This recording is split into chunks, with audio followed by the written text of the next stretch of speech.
for joining us on The Skeptic Psychic, where we delve into ancient societies, the ghosts, the paranormal, UFOs, all looking at it from the perspective of the true believer and from the skeptic perspective.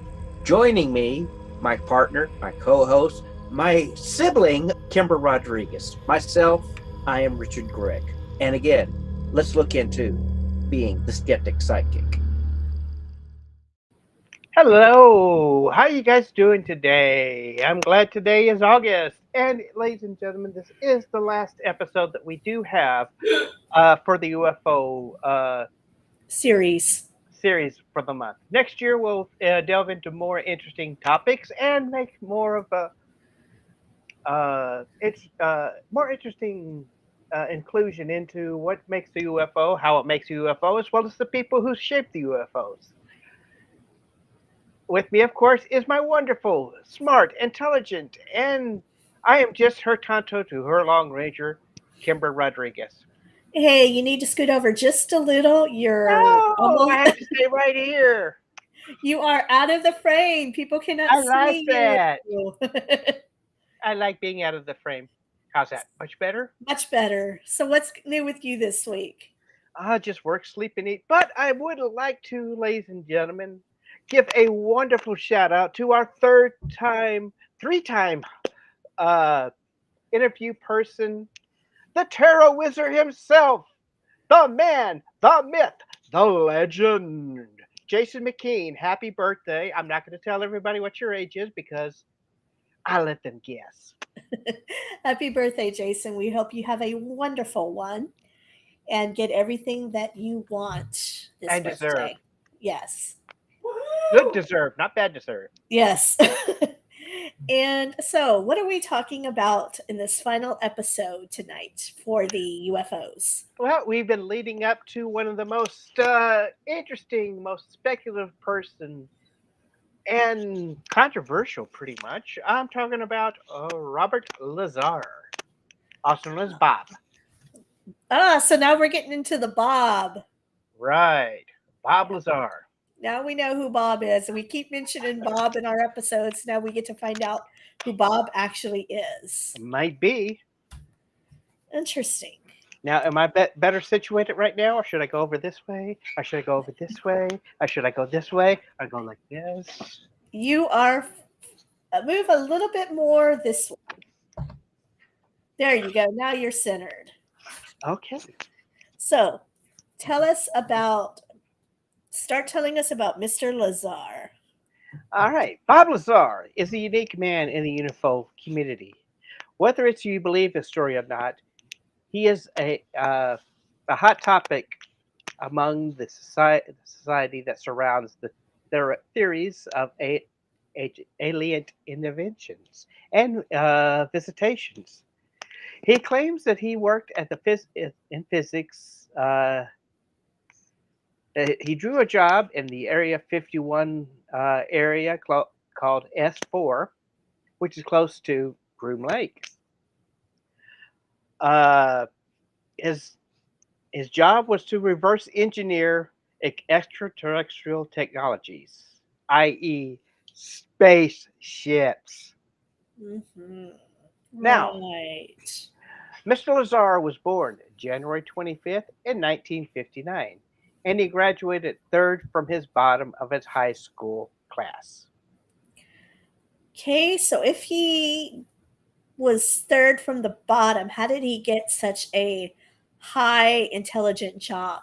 Well, he claims that he has attended MIT, which is the Massachusetts Institute of Technology, boys and girls, for those that didn't know that, as well as Caltech in California, which is basically the West Coast version of the MIT. Yes, for those fans of Big Bang Theory, this is the college that they worked at. He received his master's degree in physics and electronics. However, the only recorded information we do have about his higher learning education was a 1 year learning at Pierce Junior College in Los Angeles. Ah, Los Angeles. conspiracies. Yes. Now, according to Bob. He was recruited to work at an S4 facility in the late 1980s to analyze and back engineer 9 alien spaceships of extraterrestrial origin. He claimed that these craft offered advanced propulsion systems based on the manipulation of gravity waves. Right. Also, that they were powered by an element which alleged that he purposely and personally witnessed these extraordinary techniques during his time at the facility. The atomic number of that element was element atomic number 115. Yes. Now, as I've kind of pointed out here, his claims did stir up some intense debate and Mhm. skepticism. The critics do argue his background, and like I said, you can't substantiate his school background. Um, you know, like I mentioned, how can you be third from the bottom and get into a school as prestigious as MIT? I mean, something's wrong there. And others have also disputed his employment records and credentials. The skeptics do point out these inconsistencies um, due to the lack of evidence that anybody's been able to find to support these claims. And even the government has officially denied the existence of S4. They've also, you know, I'm not sure if this part is accurate because it says that they've denied any involvement in extraterrestrial technology research. But according to some recent findings from the government on this topic, I think they did kind of admit to that. So they might just be um, denying working with Bob on it. Right. However, despite these controversies, his story has pretty much attracted a dedicated following of believers and enthusiasts, and he does remain a prominent figure with ufology. And his claims have inspired numerous documentaries, books, and even articles that explore the alleged government cover-ups of this technology. Now, he first came into public notice back in '89, and it was, first initially brought to attention by George Knapp, who we discussed last week with his series on KLAS TV in Las Vegas. And George did interview Lazar with his claims, working on this reverse engineering technology. Um, and these interviews did gain widespread attention, also sparked a significant amount of controversy and public interest in his claims. As we discussed last week, George Knapp is also a very prominent figure in the UFO world. Uh, he played the crucial role at first as an anonymous source to a shadowed on-screen camera to actually bringing Bob Lazar out front center into the mainstream media. Uh, he first George Knapp had first heard about these wild stories because of he was contacted by a viewer who suggested that he look into Bob's story. Knapp did a series of interviews, and which started back in November of 1989, introducing Mr. Lazar and his alleged involvement in reverse engineering alien technology in a secretive area, SR1, near Groom Lake. Now, Lazar interviews garnered significant attention both nationally and internationally and spread waves of public uh, intertwined and interest in debate, I should say. While some viewers were intrigued by Lazar's stories, others were skeptical and questioned the validity of his claims. Now, since their first collaboration, Knapp and Lazar have maintained a working relationship. So you mean they get along pretty well. Mm-hmm. And Knapp has provided many updates on Lazar's activities and has interviewed him on several other occasions over the years. Um, their collaboration has contributed to an ongoing discussion and the controversies which surround Lazar's claims of this alleged cover up and their technologies. Now, here are some points about Lazar's alleged work at S4 based on what he claims. As we mentioned, Lazar asserts that his job at S4 involved reverse engineering, alien spacecraft, and attempting to understand their advanced technology.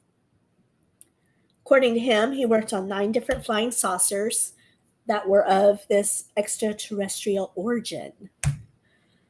Um, he also maintains that the spacecraft he encountered operated using advanced propulsion systems.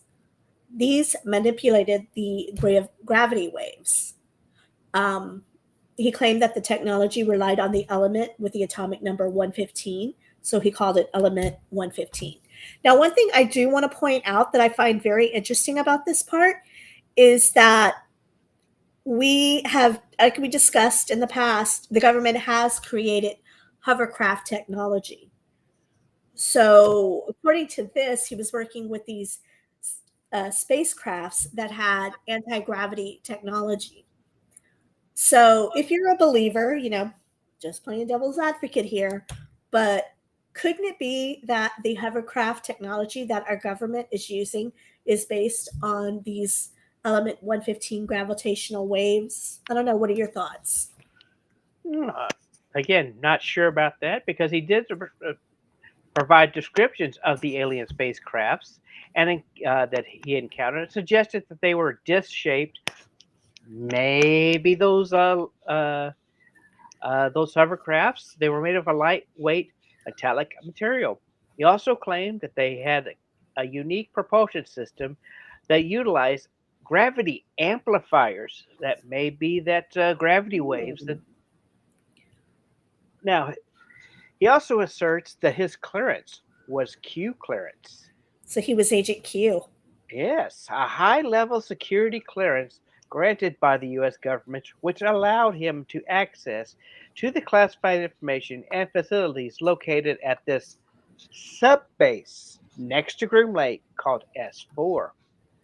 Critics, Right. right, Uh-huh. critics of Lazar claim that the highlight and the absence of substantial evidence to support his assertions. Again, skeptics argue that there is no independent verification of his employment records, educational background, or access to classified material. Now, here are some key points that Lazar's accounts regarding the characteristics and features of those spacecrafts. First of all, I just want to point out, again, playing devil's advocate, if it was classified, would people be able to access those records to prove them? Right. Just playing devil's advocate. But he has described the crafts as, again, being disc shaped or saucer shaped. This is commonly what people claim about the UFO, the classic depiction of them. Um, he also stated that the ones that he encountered, again, were lightweight, metal material, and were very smooth with their metallic exterior. Now, according to Lazar, the propulsion system utilized by these crafts relied on the manipulation of the gravity waves. He mentioned that this technology involved the use of gravity amplifiers or gravity application devices. And these amplifiers created like not only a hover, but a gravitational field around the craft. This would allow it to manipulate space time and would effectively create a distortion or a wrap in the fabric of space and time around this craft. So this would kind of explain how they're able to travel long distances in space at a very quick pace. So Quick pace. yes, quick travel space at a quick pace. What are your thoughts on that? I just have flashbacks of the opening sequence of the Twilight Zone. Really? Yes. I'm picturing Star Trek where the Enterprise is going very slow through paths and then it hits warp speed and zoom, it's gone. Mm-hmm. That's what my mind is showing me. Right. Now, he also claimed that element 115 served as a fuel source to the propulsion system and was used to generate the gravitational field. Element 115, also known, ladies and gentlemen, if you're a fan of Rocky and Bullwinkle, up in Nipidium, or UD for short. What does that have to do with Rocky and Bullwinkle? That was back in the 60s. They actually they called it Upidasium. Okay. Yes, it's a Interesting. synthetic super heavy element on the periodic table. Its atomic number is 115, indicating the number of protons in the nucleus. Element 115 was first synthesized in a laboratory in 2003 by a team of Russian and American scientists at a joint institute for nuclear research in Duromina, Russia. I thought that would be Dubna. Dubna probably would be. Yes. He's also prominent in several documentaries, including Bob Lazar, Area 51 and Flying Saucers, which was directed by Jerome Keeling Lockie Copelli. This documentary delves into Lazar's claims, his background, and the reactions of both supports and skeptics. It includes an interview with Lazar, as well as George Knapp and the other people that have claimed that the stuff would have happened. Alien Intrusion, Unmasking a Deception in 2018. While the documentary primarily focuses on examining UFO encounters from prospective skeptics, it does touch upon the Bob Lazar claims as provided as a crucial analytical side of his story. Dreamland in 1995 96. This documentary was produced by investigative journalist George Knapp, who was one of the first interviewed that Bob Lazar granted about his alleged experience. It explores Lazar's claims and the government responses and the wider implications of his stories. UFOs and Area 51. The Bob Lazar video and excerpts from the Government Bible in 1996. This documentary includes an interview with Bob Lazar and presents his claims alongside commentary from skeptics and UFO researchers. It also features a segment about Area 51 and government secrecies. Ooh. I have secrets. I'm in the government. Woo! I may have secrets. You'll never know.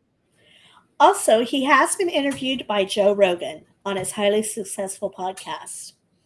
Every time I think of Joe Rogan, I think of News Radio. I think that's by far his best character. Loved him on that show. For those of you who don't know, he was on it.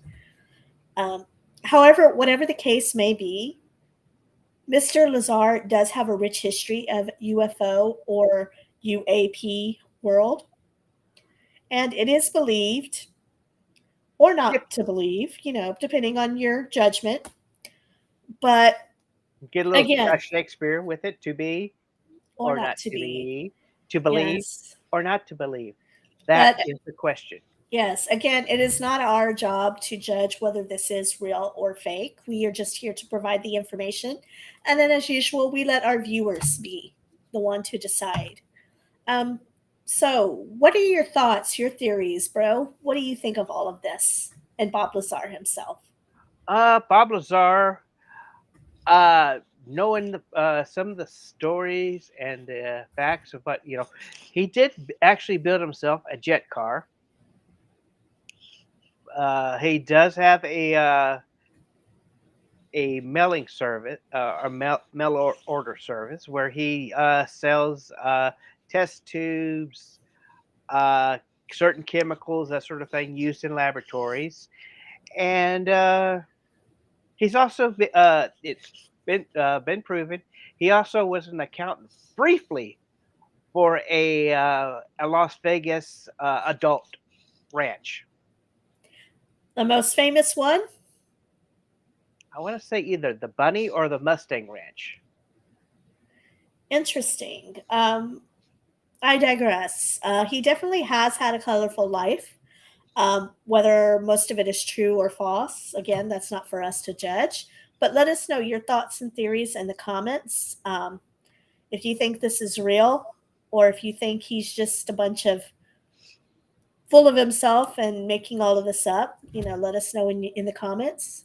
Now, I've seen interviews with him where he comes and gives off this, oh shucks, I don't want to be talking about this type of situation. However, also, if he does, this whole oh shucks, I don't want to do this interview type thing. It also kind of just I've been watching a documentary recently about the hoaxers in the UFO community, and how most of them are what's the word? Very boisterous about their proof or what they say or claim to be part of. Uh, Egotistical and narcissistic. Okay. And like I said, I never met Bob Lazar. I've never met George Knapp. However, I do respect George Knapp for going out and finding these cases and actually doing the research on it, whether it be true or false. Yes. Well, again, let us know what you think. And next week, we will head on back to the supernatural as we discuss one of my favorite places, um, being the Winchester Mansion. Right. Now, So, we do ask that if you'd like, subscribe and comment on all these wonderful things. And if you're through Apple Podcasts, please give us 1, 2, 3, 4, 5 stars. That's 5 stars. We would really like 5 stars.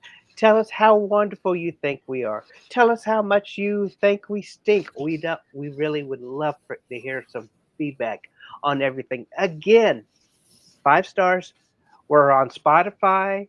We're on uh, YouTube. We're on Twitch. We're on Facebook. Visit our Facebook page where we have all of our friends and family. The pod people come on there and leave little comments, and look forward to seeing you there. yes, you can join our Facebook group by clicking on the QR code up in the corner. And we look forward to seeing you next week with the Winchester Mansion.